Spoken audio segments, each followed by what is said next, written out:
Hi friends, అందరు బాగున్నారా? ఈరోజు చుక్కాకు పుల్లగూర ఇలా తయారు చేసుకున్నాను. ఇలా తయారు చేసుకోవడానికి టేస్టీగా సింపుల్గా తయారు చేసుకోవడానికి కావాల్సిన పదార్థాలు ఇప్పుడు చూద్దాం.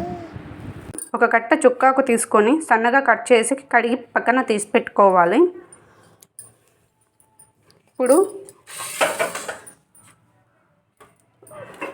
చుక్కాకు పుల్లగూరకి ఒక పిచ్చ చింతపండు, కొంచెం కొత్తిమీర, ఒక ఉల్లిగడ్డ, ఒక 10 పచ్చిమిర్చి, ఒక గడ్డ తెల్లగడ్డ. ఇప్పుడు ఒక కుక్కర్ తీసుకోవాలి. 2 స్పూన్స్ ఆయిల్ తీసుకోవాలి. ఒక కుక్కర్ పెట్టుకొని ఇవి అలసంద బ్యాళ్ళు. వీటిని డైరెక్ట్గా అయినా పుల్లగూరలో వేసుకోవచ్చు. లేదు అనుకుంటే మనం ఒక 1 అవర్ నానబెట్టుకుంటే ఇలా అవుతాయి. ఇలా అయిన వాటిని మనం వేసుకోవచ్చు. తెల్లగడ్డ, ఉల్లిగడ్డ, కరివేపాకు, పోపు దినుసులు అన్నీ వేసుకోవాలి. ఒకేసారి ఆయిల్లో వేసుకొని ఒకసారి అలా తిప్పుకోవాలి.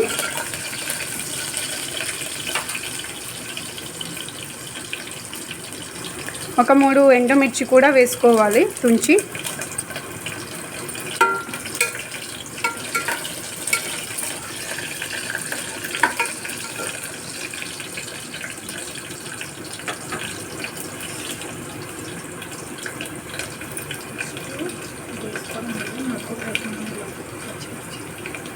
ఇప్పుడు పచ్చిమిర్చి వేసుకోవాలి.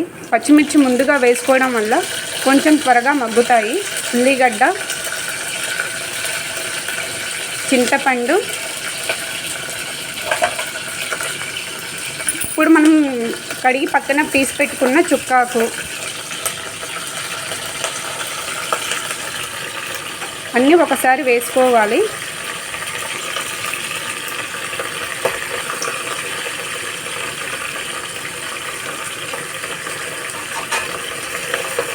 వేసుకున్న తర్వాత తెల్లగడ్డలు, కొత్తిమీర అన్నీ వేసుకోవాలి. ఇవి వేసుకున్న తర్వాత మనం నానబెట్టి పక్కన తీసి పెట్టుకున్న అలసంద బ్యాళ్ళు కూడా వేసుకోవాలి.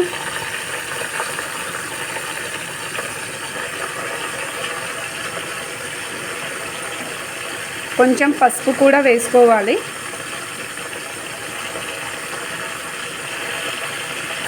అన్నీ వేసుకున్న తర్వాత ఒకసారి బాగా కలుపుకోవాలి. అన్నీ వేసుకున్న తర్వాత ఒక 1 మినిట్ వరకు బాగా కలుపుకోవాలి. స్టవ్ ఎప్పుడైనా సిమ్లోనే పెట్టుకోవాలి. హైలో పెట్టుకున్న అన్నీ మాడిపోయే అవకాశం ఉంటుంది కాబట్టి సిమ్లో పెట్టుకొనే చేసుకోవాలి. 1 కప్ వాటర్ కూడా యాడ్ చేసుకోవాలి. వాటర్ యాడ్ చేసుకొని మళ్ళీ ఒకసారి కలుపుకోవాలి. ఇప్పుడు కుక్కర్ పెట్టేసుకోవాలి. మూత 3 విజిల్స్ వచ్చేంత వరకు పెట్టుకోవాలి. తొందరగా అవ్వాలని కుక్కర్లో వేసుకున్నాను. ఇలా మెత్తగా ఉడకాలి. ఇలా ఉడికిన దాన్ని పప్పు గుత్తి తీసుకొని ఒకసారి వెనపాలి. ఇలా వాటర్ని వంపుకోవాలి ఒక గిన్నెలోకి.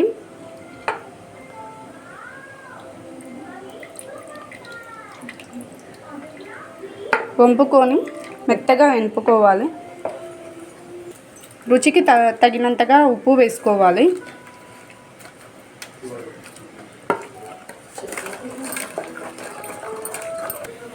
ఇప్పుడు పక్కన తీసి పెట్టుకున్న కట్టుని పుల్లగూరలో వేసుకోవాలి. వేసుకొని బాగా మెత్తగా వెనుపుకోవాలి.